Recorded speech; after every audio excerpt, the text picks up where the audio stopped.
As you can see, I wake up much too early. I navigate my way into my shower, get some water and soap on me, come out, stumble into the kitchen, find something to eat. I then try my best to remember my breakfast and my lunch, which, as you'll see, I forgot. I get into my car and I drive off into the distance, navigating the virtually trafficless, famous, notorious roads of the DMV metropolitan area. Drive 34 miles one way to get to work and sit there for 8.5 hours until it's time to repeat the demonic cycle once again. And I do all this because I don't know what else to do.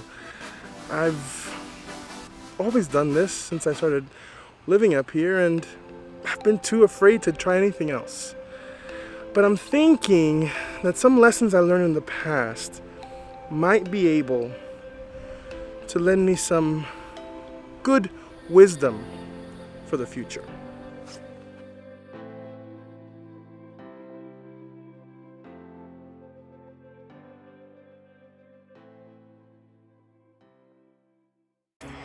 Now, I appreciate that a portion of you are not going to be particularly interested in a personal story.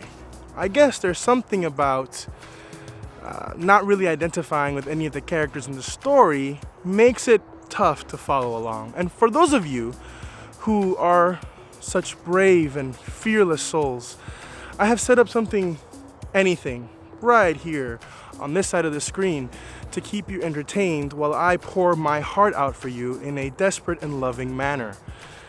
With that said, right, here we go.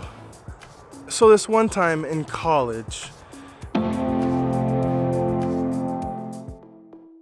I was taking a bunch of classes with this one girl. She was beautiful, and yeah.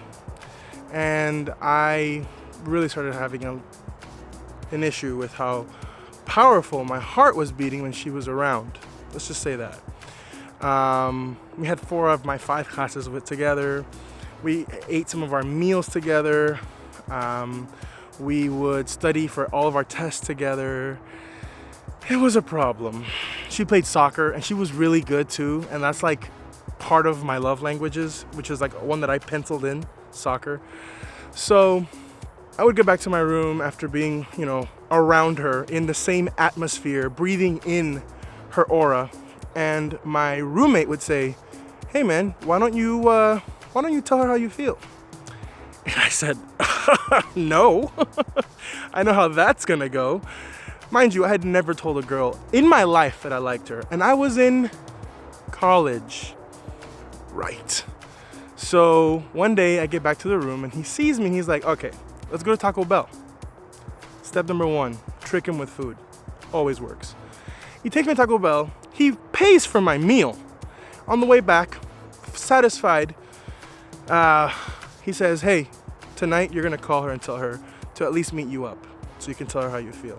And I thought about it, and the courage that I had just ingested at Taco Bell put my brain in this wave of thinking, this is a good idea. I should do that. Now, mind you, I am an extremely nervous person. So the second she picked up, instead of saying, "Hey, you want to meet up sometime? I want to talk to you about something," What actually came out was, I like you so much, and I just think you're so pretty, and I just wanted you to know, and do you like me too?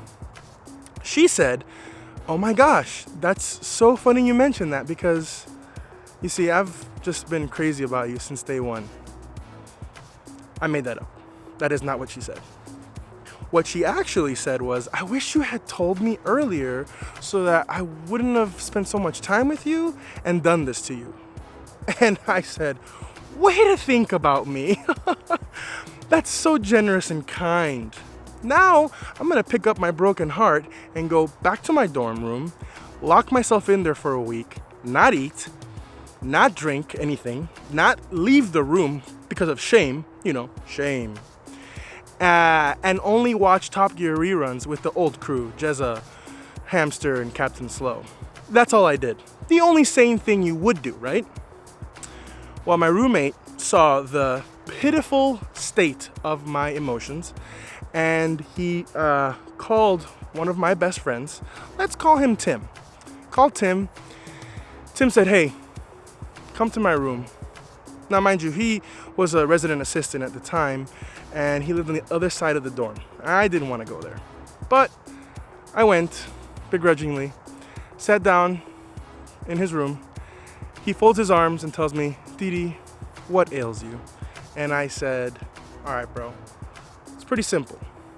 I like a girl, like an idiot, stupid moron. I told her how I felt. She told me exactly what I thought she was going to tell me. And now I'm in the dumps.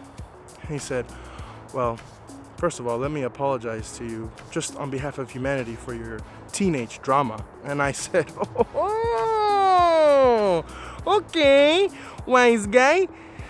And then he says, I think I know how to fix this. And I said, what? And he said, yeah, I know how to fix this. Ask me on a date, bro. And I was like, I don't know if you know this. And I should mention, he was dating a beautiful lady who he would then go on to marry in a tropical paradise and follow that little number up with having beautiful children with the same lady, happily married to this day. And I said, hey, you think you want to go on a date or something? And he looks at me and he goes, no, I don't want to do that. And I'm like, I can just transfer to Stanford now. I'm good. Jen believes in me. And he says, why don't you ask me again? And I said, did you not, so you want to go on some kind of guy thing? He goes, that's stupid. You're dumb. Get out of my face. And I was just like, okay. And he made me ask him over and over again. And because I love him, I stayed in the room. I didn't punch him in the face. And eventually I got the point of what he was trying to teach me. Rejection, failure, the fear of those two things, it happens in life, man. It's what it is. This is the name of the game. The faster you can rebound and the faster you can embrace that and learn something from it, we got something. The other day, I read an article that really spoke to me.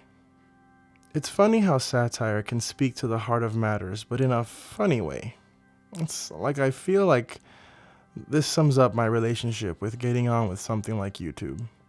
In the article, you see a man that looks nothing like me on the outside, but if you take a closer look on the inside, I think we'll all find something in common with this sad little man. The man in question, a Mr. Bill Cross, lives a fearful existence. The line that really hit home was, I've got big plans, and once I'm absolutely certain I can achieve my goals without failing, I'll start trying to achieve them. What if I attempt to run a marathon? Or learn to play the guitar, and I can't do it? I'll have nothing to show for myself, just like I have nothing to show for myself today. Like the man in this article, I too am crippled with the fear of failure, as if in some ways it hasn't already happened. You see, what Tim was trying to teach me was that failure, rejection, fear, it's all a part of life. And you gotta get used to that. Because if you don't, you're just gonna be stuck doing nothing with your life.